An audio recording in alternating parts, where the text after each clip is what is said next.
This is where we left off in our last video, writing the recursive formula given two terms. So again, look over your notes, go back if you need to repeat some of those, pause it, but this is what our final answer is looking for, where we're looking for the previous plus or minus that common difference when it is arithmetic sequence. The last two slides are to fill in your notes, talks about the initial value versus the first term. So it says if you borrowed $650 from your parents so that you could buy a laptop computer, you agree to pay your parents back at a rate of $30 each month. Let a to the n be the amount you still owe after n months. So the first thing we want to think of this is kind of like our x, and in this case we're going to say n, which is our months. This is really our y, and in this case it's going to be our a to the n, which is the amount we owe, dollars that you still owe your parents. If it's month 0, you haven't used it at all, you haven't bought it, $650 is what you owe them in this case. After the first month, you still owe them now $620. In the second month, you would be down to owing them $590 each time you're subtracting 30. So we can fill in our table 3, 4, 5, and 6, and we go from 590, we would then have 530, we would then have 500, we would have 470, and our last one, at the sixth one, we would be looking at 590, oh, missed one in here in my haste, 560, 530, this one should be 500,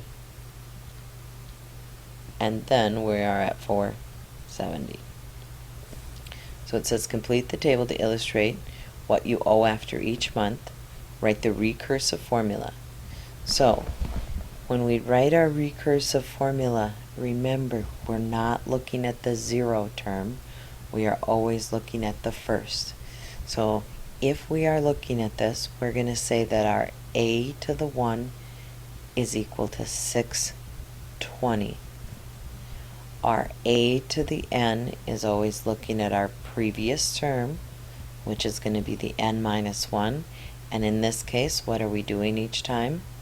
We're subtracting 30 when n is either greater or equal to 2 or greater than 1 in our sequence. As you read through this next one, I want you to try and think of making a table of values where we have our recursive formula that you have to write this 27-page paper for English. Can you imagine? Each night you decide you're going to write 3 pages. And the question is, how many do you have left? So let's think of it in our table format. N is going to be the nights. Our a to the n in this case is going to be the pages left to write. So at night 0, you had 27 pages. This is the one we care about. After the first night, how many pages do you have left? You have 24 pages left to write. The second night, we'd have down to 21. I don't know if you need to list more than this, because now we want to think of writing our formula. So pause the video if you need to, look back in your notes at the other ones, and see if you can now write this formula.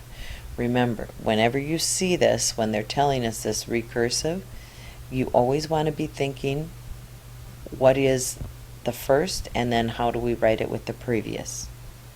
A to the 1 in this case is 24 pages left to write. A to the n is our a to the n minus 1, our previous term, and in this case we are subtracting 3, that's our common difference, for n greater or equal to 2. Again, we will start the homework. We're going to be working on these in class kind of together, doing a few, putting some answers up. So go back to the videos if you need to make sure they're making sense.